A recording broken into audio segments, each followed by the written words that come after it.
Andrew, so good to see you. Today we are talking through the Social Security claiming mistake. I just learned that only 4% of retirees are claiming Social Security at the most financially optimal time. That means the remaining 96%, according to Forbes, are missing out on $3.4 trillion or $111,000 per household, which is incredible. Of course, claiming Social Security, all a very complicated program. But what do we need to keep in mind when we're deciding when to claim?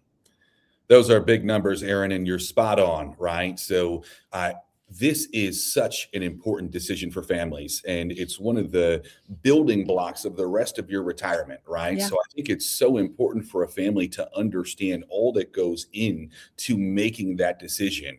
We've got to look at, where we're at as a family, what our income needs are, what our tax situation could be, longevity, all of that is important. And, doing a simple report on SSI.gov isn't going to give you all of the answers that you're looking for, right? So that's one of the things we look to do is run an optimization report and fully understand their situation so we can give great recommendations as a fiduciary team.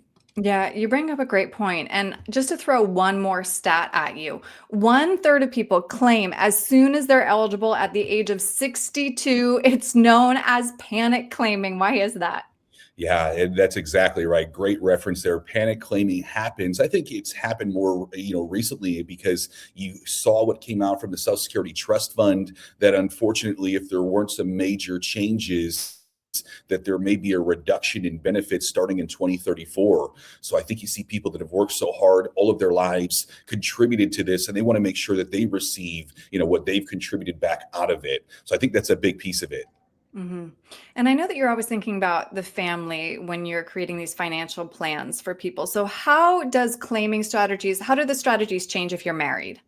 Yeah, and there's some big things that we need to look at for our married folks, right? So I think the first thing is the rule of thumb that we have to understand Social Security, that if we have a loved one that passes away, that we are going to keep the greater of the two when it comes to their socials. Right. So in that essence, it's going to make sense for us to defer the primary income earners Social Security in most of the situations so that we can build the most pension-like or survivorship benefit that we can for that family moving forward. hmm And now let's dive into the headlines for a second. We just learned that the COLA, the cost of living adjustment for 2026, is going to be increasing by 2.8%. Does this affect when we should claim?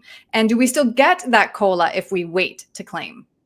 And that's a great question there, Aaron. And it's something that our clients really need to understand, that your earned benefit is going to receive that. It's not just your claimed benefit, right? So the extra $50 or $60 that you're going to get in your increase this year, well, that would be there next year too, right? And that's so important when you're looking at this, because we know that we're getting an extra increase in our Social Security each and every year when we delay Social Right. Security as well. So we want that COLA to be added to those specific ages that they're added.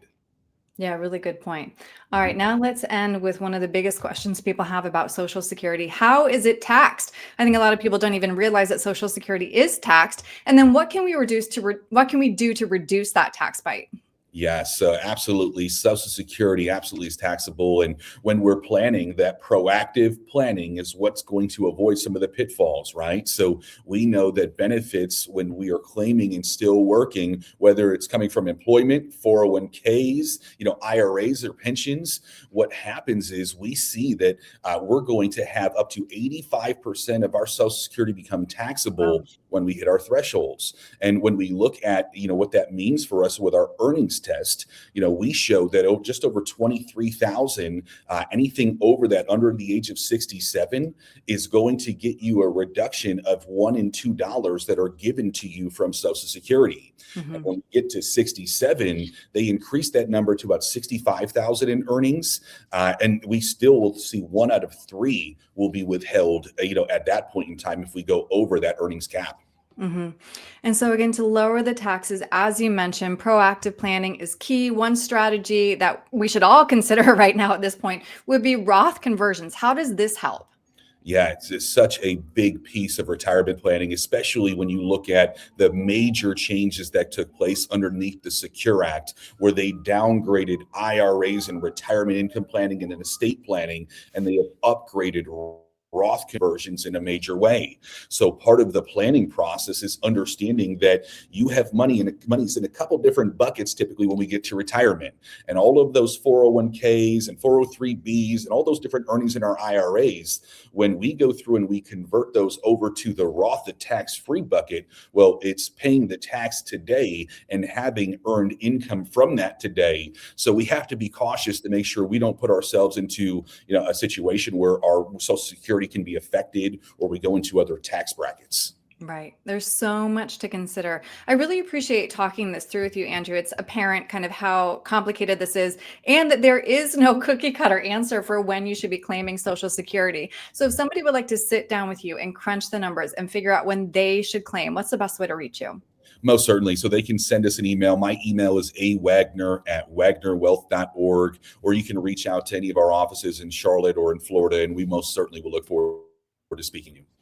Great. Andrew, thank you. Thank you.